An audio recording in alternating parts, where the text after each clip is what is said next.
Heri ya mwaka mpya ndugu watazamaji. Kwa majina naitwa Sister Grace Francis Mkosamali wa shirika la masista wa mama wa Shauri Jema, ambaye Mungu amenijalia kuwa mwanasaikolojia na mshauri mtaalamu, yani counseling psychologist. Karibuni sana katika kipindi chetu hiki tuweze kushirikishana mambo ambayo yanahusu maisha yetu kwa ujumla.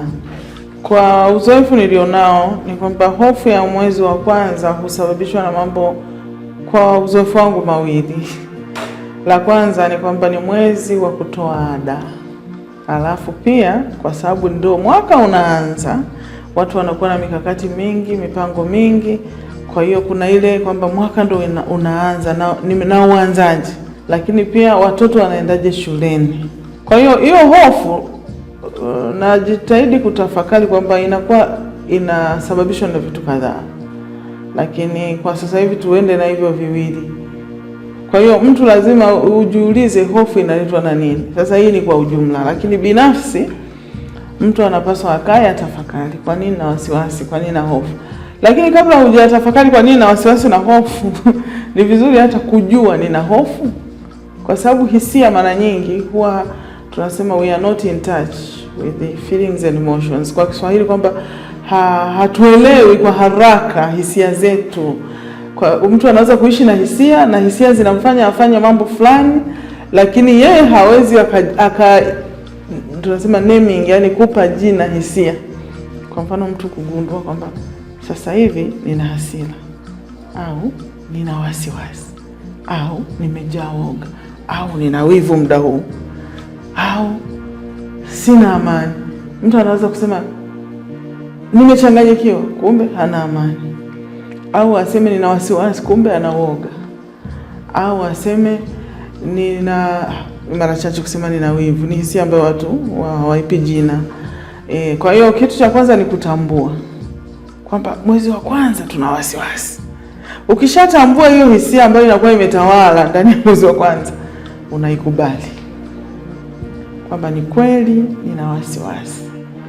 Ukishakubali hiyo hisia, unaenda sasa kusema nifanyeje. Yaani hapo ndo kwa mtiririko simple, rahisi sana. Kwa sababu usipoitambua ukaikubali, huwezi kushughulika nayo. Itakaa inakudhuru au inakuaffect katika utendaji wako na katika maisha yako kisaikolojia, lakini ukiwa hujui ni nini matokeo yake, mtu hasira, maneno machafu, kukosa uvumilivu, ugomvi na kadhalika. Ila ni kwa sababu ya wasiwasi na hofu ya mwezi wa kwanza. Natabasamu kwa sababu umeyaita maandalizi ya kisaikolojia.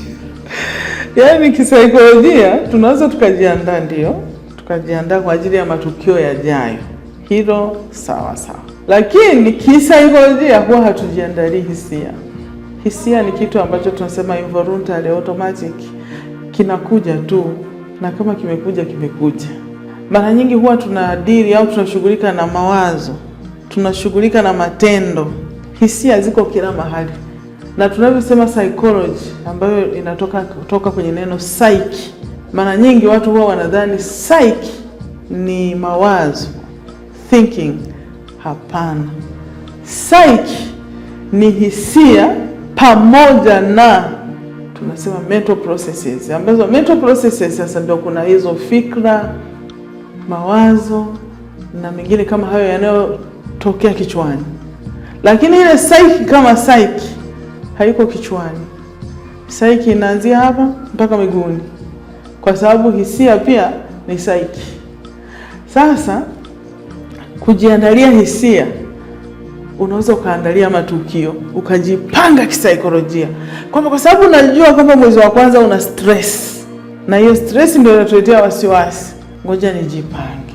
Hilo linawezekana. Na ukijipanga unapunguza huo wasiwasi, unapunguza stress.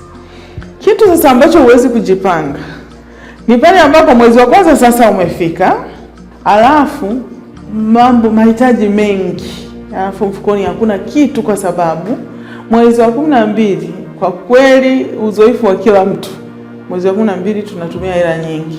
Yaani hizi Krismasi, mwaka mpya, unasafisha kila kitu. Sasa unaweza kuwa umejiandaa, ndio. Inapofika ule mwezi wa kwanza, bado stress itakuja tu, kwa sababu demand, mambo yanayokuhitaji wewe yashughulikie yatakuwa mengi.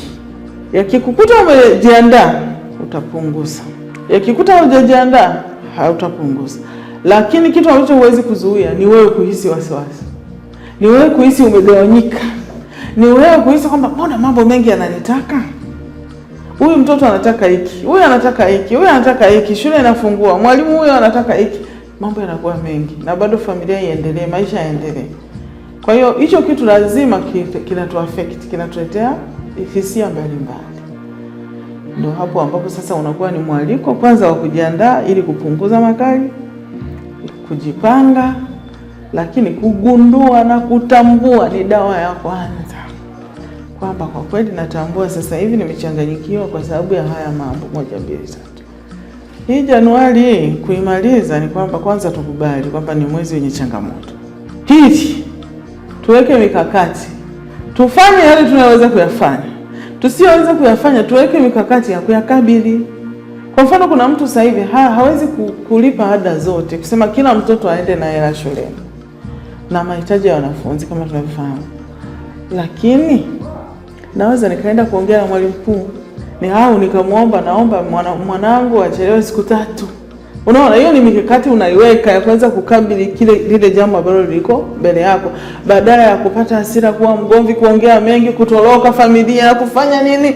Hivyo ndio tunapaswa tuimalize Januari, tuimalize kwa mikakati, tuimalize vizuri, tuipangilie vizuri hizi siku chache zilizobaki na huu wakati wa watoto kufungua shule, ili tuone tunaimalizaje vizuri, tunajipangaje kulipa madeni, kulipa ada, kumalizia yanayotuhitaji na kadhalika na kadhalika. Asante sana.